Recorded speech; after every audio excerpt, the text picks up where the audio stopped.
Hey guys, it's Mike. Today we're just going to talk about nominative, accusative, and dative in the German language. And if you only want to learn about nominative and accusative, then you can just skip the last part of the video. So let's start with the nominative. The nominative always refers to the subject of the sentence, the person that is doing the action. For instance, I eat the cake. I would be in the nominative, I would be the subject. Bob slams the door. Bob would be in the nominative, Bob would be the subject. In German, this word usually comes first, although it doesn't necessarily have to. That's why this whole deal of cases comes in.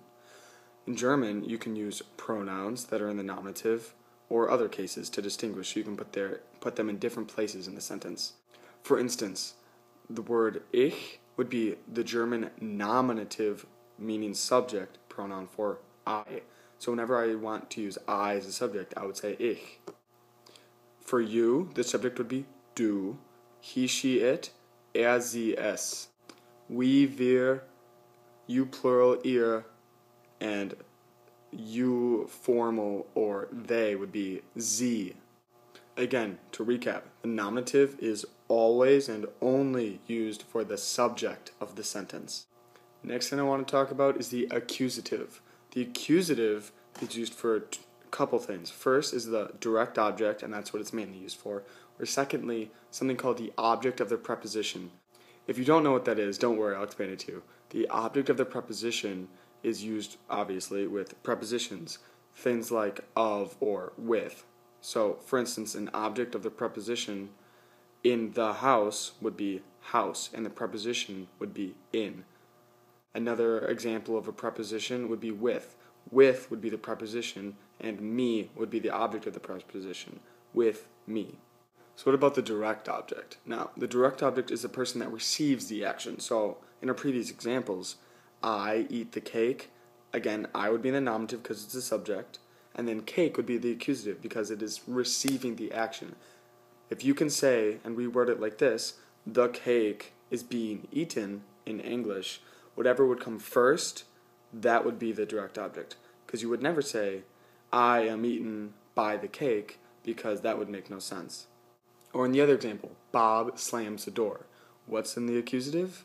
Was the door. Because Bob slams the door. The door is slammed by Bob. The last thing I want to talk to you guys about is the dative case, and that case is used for a couple different things. The first thing is the indirect object. The second thing is a different kind of the object of the preposition, which is why I didn't talk about that with the accusative quite yet. So I'm going to start with the indirect object. The indirect object is the person you are doing the action to. For instance, I, nominative, give you, the indirect object, the book, accusative. So you are receiving the action. I give you would be dative, the present, things like that. With the preposition ohne, meaning without, that always takes the accusative. So that's how you would know. Now, there's a list of about 7 or 8 or so prepositions that could go either way depending how they're used. And I will provide this list in the comments.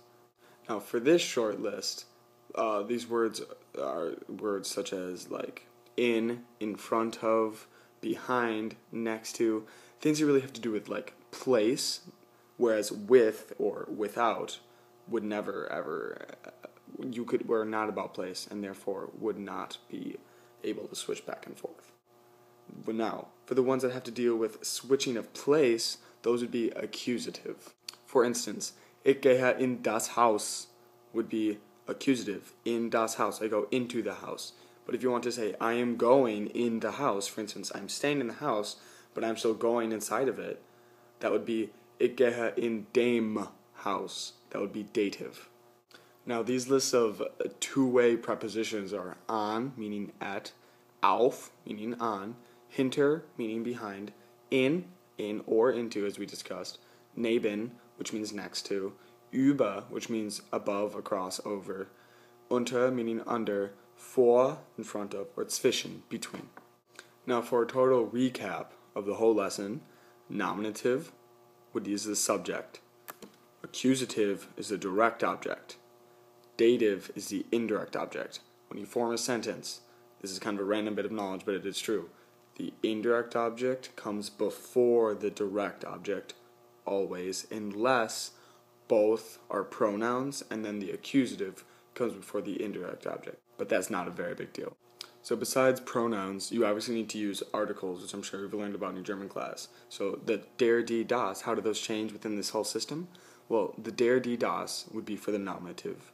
Those are masculine, feminine, neuter, der, die, das. The accusative would be den, der switches to den. Die stays die. So nominative and accusative die look the same. And das und das are the same for both accusative and nominative. For dative, der changes to dem, die changes to der, and das changes to dem. And once again, if you just want to look at this really quick, it'll all be in the section right below this video. So thanks guys, I hope this really helped. If you guys want me to make more videos, you guys gotta like and subscribe, so I know that you guys want the videos to keep coming. But definitely do that, and I hope to see you guys soon. Thanks.